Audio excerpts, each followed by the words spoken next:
വല്ലപ്പോഴും മാത്രം നമ്മളോട് ചോദിക്കുന്ന ചോദ്യമാണ് നിങ്ങളും കൂടെ വരുന്നു. അങ്ങനെ ഇന്നത് ചോദിച്ച് അപ്പൊ പിന്നെ ഒന്നും നോക്കാണ്ട് ഞങ്ങളും ഒപ്പരം പോയി. എങ്ങോട്ടേക്കാന്നല്ലേ? മാർക്കറ്റിലേക്ക്. ഓന്റെ വിചാരം അബ്ബ ആദ്യമായിട്ട് മാർക്കറ്റിൽ പോകുന്നേന്നാ. അവിടെ എത്താനായപ്പോ മുതൽ ഓരോ കാര്യങ്ങളും കാണിച്ചു കൊടുക്കാണ്. ഓൻക്കറിയില്ലല്ലോ അബ്ബ നമ്മളെ കൂട്ടാതെ മാർക്കറ്റിൽ പോകില്ലേന്ന്. ഇന്ന് അബ്ബേന്റെ കൂടെ പോയതുകൊണ്ട് തന്നെ എന്റെ പണി കുറച്ച് കുറഞ്ഞ്. അല്ലെങ്കിൽ ഓനെയും പിടിക്കണം, സാധനങ്ങളും പിടിക്കണം. ഇന്ന് പകുതി ഫ്രീ ആണ്.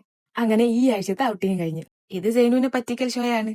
ഇപ്പൊ എവിടെ പോയി സാധനം വാങ്ങിച്ചാലും ശരി, സാധനം മേലെത്തിക്കല് നമ്മളാണ്. അതാണ് ഇപ്പൊ കാണുന്നത്. അത് കഴിഞ്ഞാൽ പിന്നെ വാങ്ങിച്ച സാധനങ്ങൾ അതിന്റെ സ്ഥാനത്ത് കൊണ്ടേക്കണം. അതുമാണ് ഇപ്പൊ കാണുന്നത്.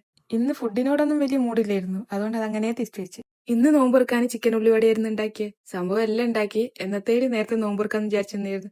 അപ്പത്തേക്ക് പണി വന്ന്. ഇനിയിപ്പോ അതൊക്കെ തുടച്ചു വരുമ്പോഴത്തേക്ക് എന്തായാലും സമയമായിക്കോളും.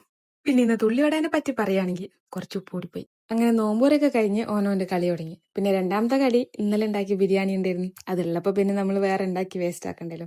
അതുകൊണ്ട് ഇന്ന് ഫുഡ് ഉണ്ടാക്കിയില്ല. അപ്പം നാളെ കാണാം. പിന്നെ ഇഷ്ടമായ ഫോളോയിലേക്ക് മറക്കല്ലേട്ടാ. ബൈ.